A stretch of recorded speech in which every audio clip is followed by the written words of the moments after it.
Hola a todos. Hemos titulado nuestro documento Venezuela culminará el 2020 con una economía que representará una cuarta parte de la que tenía en 2013.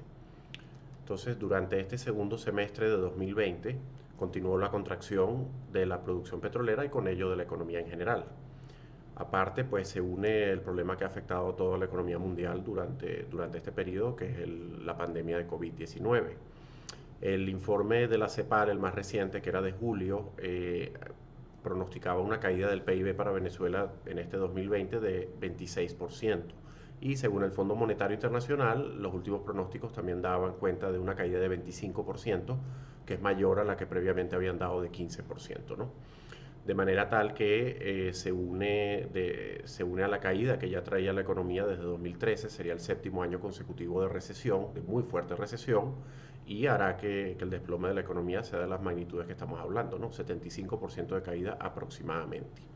Entonces, más allá de los nocivos efectos de la pandemia, el colapso de la actividad económica, es justo mencionarlo, que también tiene unas raíces en la estrepitosa caída de la producción y venta de crudo a nivel internacional, en gran medida agravada también por los efectos de las sanciones comerciales que se han estado aplicando desde el año pasado en particular por parte de Estados Unidos a las exportaciones.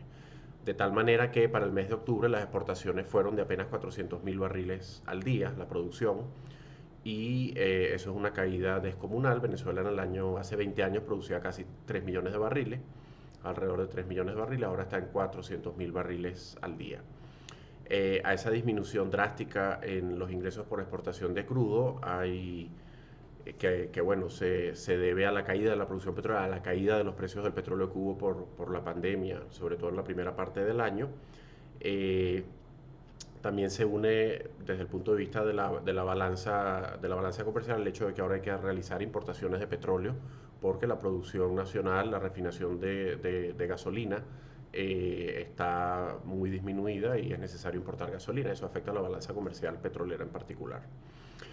Eh, También los efectos de la recesión mundial producto de la pandemia han afectado las transferencias que los venezolanos que emigraron, que se estima que son unos 5 millones durante los últimos años, esas remesas van a caer, al igual que ha afectado a otros países, los países de origen. En el caso de Venezuela los va a afectar, y en el año 2018, último año para el cual había cifras, habían llegado casi a 2.000 millones de dólares.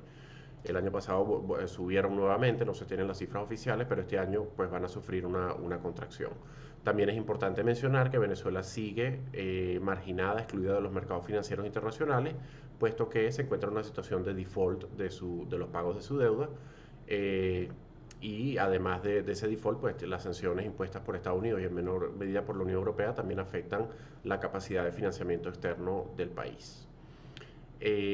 Todo esto afecta al tipo de cambio también, que ha seguido experimentando depreciaciones muy aceleradas.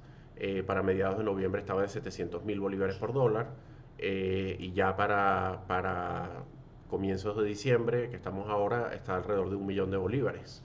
Abrió el año en 75.000 bolívares. Entonces ya ustedes ven la subida que ha tenido el precio del dólar durante este año, que se une a una depreciación acelerada que empezó ya hace varios años, ¿no? Porque Venezuela está entrando en su cuarto año de hiperinflación a partir del mes de diciembre.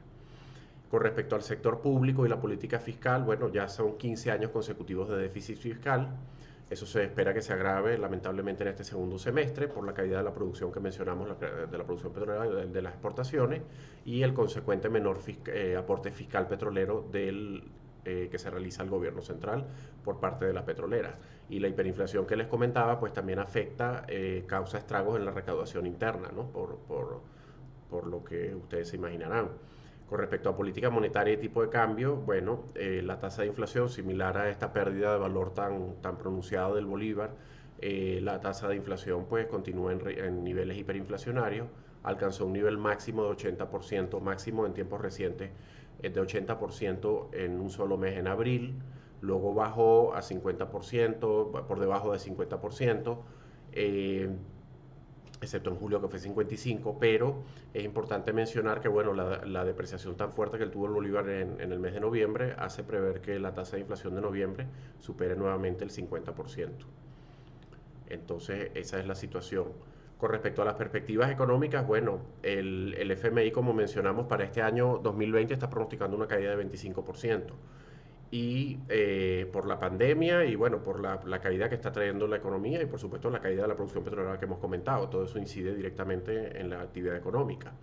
Con una tasa de inflación proyectada por el FMI de 6.500% para el 2021, para el año que viene, esa tasa de inflación se mantiene, la proyección en 6.500% y la caída de la economía va a ser moderada, más moderada, va a ser de 10%, pero sigue siendo una caída profunda de la actividad económica, una economía que ya estaría entrando en su octavo año de recesión. Por último, debemos mencionar en la parte política que la Asamblea Nacional Constituyente de Venezuela aprobó el día 9 de octubre una ley con rango constitucional que lleva por título la Ley Antibloqueo para el Desarrollo Nacional y la Garantía de los Derechos Humanos. A pesar de ese nombre, en realidad este instrumento está dirigido fundamentalmente a generar cambios muy significativos en el régimen económico y jurídico que regula las relaciones del Estado venezolano con el sector privado nacional e internacional. Ese proyecto de ley antibloqueo se presenta en el marco del estado de emergencia económica promulgado por Maduro en enero de 2016 y como tal la ley antibloqueo debe ser tomada como un instrumento que, bueno, que le va a permitir al gobierno de Maduro acelerar cambios en una orientación que, sin embargo, permitiría una participación creciente del sector privado, aunque todavía hay muchas dudas acerca de esa ley, pero bueno, es algo que está en desarrollo y que significativamente, muy probablemente impactará lo que ocurra en el año que viene, el año 2021.